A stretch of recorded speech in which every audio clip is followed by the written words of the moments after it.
My close friend admitted that he raped his sister's friend almost 10 years ago. So I, 27M, had a friend, 27M, just admit to me and my GF, 27F, that he raped his sister's friend back in 2015. We were shocked, angry and disgusted by everything he told us. He was 19 when he did it and mentioned that he did it more than once. And to put it to even more terrible context, his sister friend is 7 years younger than him, so when he did it, he was 19 and she was 12. When he told us this, I couldn't believe what I was hearing. I've known this man since high school and everything I've known about him up until now is all out the window. He told us that he spoke to the victim a couple of years after and asked if she was okay, and asked her if she wants to press charges on him. She said she wants to let all this go. I frankly don't believe him, and even if he was telling the truth, I told him he should be in jail for what he did. He asked us for understanding, and that he's felt this guilt for all this time. He said he wanted to tell me and GF this because he cares about us. When he brought this up to his family, he mentioned that his family wanted to kick him out of their house but never did. His mom knows he's a good person and wanted to convince us and sister that he is.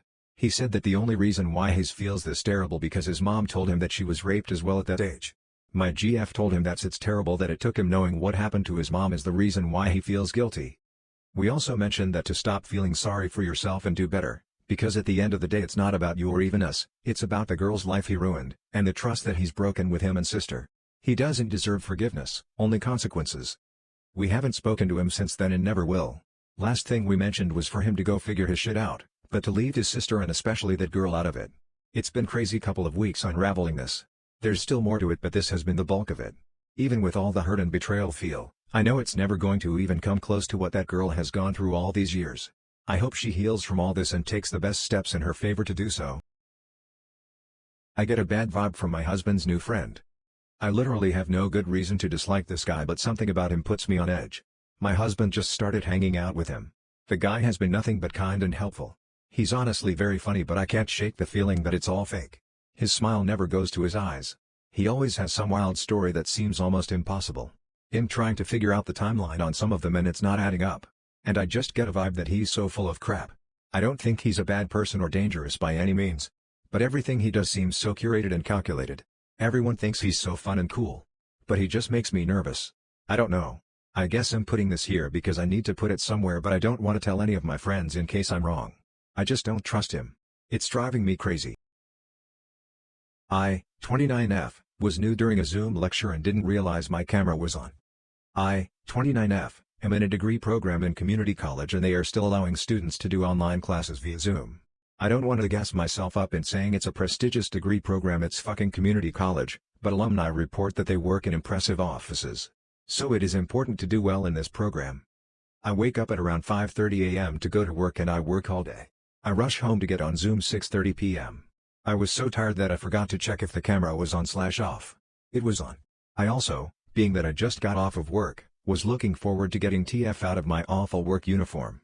I had the lights off so I didn't make a big deal about checking to see if the camera was on. Then, I just chilled in the dark with no clothes on. I sat for about 45 minutes with no clothes on in front of the camera in the dark. I am freaking out because the light from my laptop screen emits light so my classmates may or may not have seen me clearly. I hope it did not. I am panicking. I am not that type of student. I am hoping no one was paying attention. I am afraid to message my classmates and ask if they saw anything strange on Zoom lecture today. I am not an exhibitionist. No one wants to see my low-hanging TTS. So since I am panicking, I put on my tablet camera to see if I am at all visible. It isn't showing anything but my glow-in-the-dark nails. My skin is relatively dark, so I could be panicking for no reason. I just can't be too sure. This will serve as a lesson to always make myself decent before lecture. I usually do. I think most of us can relate to the feeling of taking off your bra after a long day. Also, taking classes from home was supposed to be a benefit in being that I don't have to stress about looking a certain way. I'm just writing this to say if you saw my TTS I am so sorry. I really am. I am not proud of the way I appeared on camera today. It will not happen again. I walked in on my dad jerking off. I'm 16F guys. I'm full-on traumatized. So whenever I'm using my AirPods with my phone, and someone turns on my iPad, it automatically connects to my AirPods. So today I was hearing music. Suddenly I'm hearing the porn intro song. I'm thinking WTH. I start looking for my iPad, but I can't find it anywhere. I try connecting my phone to my AirPods again, but it keeps jumping back to my iPad. I'm telling you all, I'm hearing full-on moans by now. I also paused the video, with my AirPod, whenever it started playing, but it kept starting to play again. I asked my sister if she has seen it but she said no. I walk down in the basement, since it's the only place left I haven't checked. I walk into my dad's office. I see my iPad, and him standing awkwardly with his back to the door. I dumbly ask, have you seen my iPad? And he says no. Obviously he has it, since I could literally see it. I walk out traumatized. A few minuets passes and then he says, I found your iPad. It's in the kitchen. Actually, I've noticed porn being in my search history once or twice before even though I haven't used it. Now I guess I know who's the guilty one. Ew. Please take the image out of my head. My friend has her son calling me dad.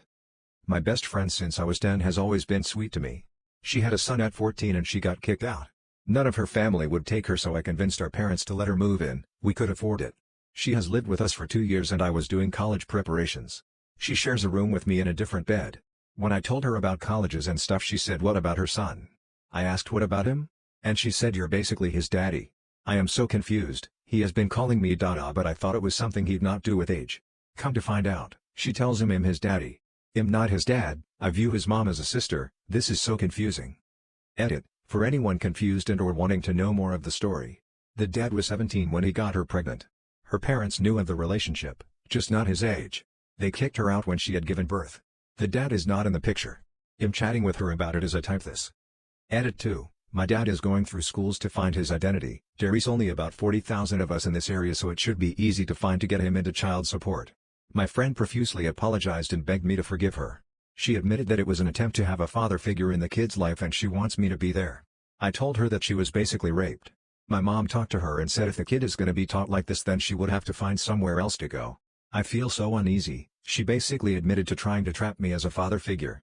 I feel sick. I trusted her so much, but this kind of hurts. My mom said we can't share a room anymore.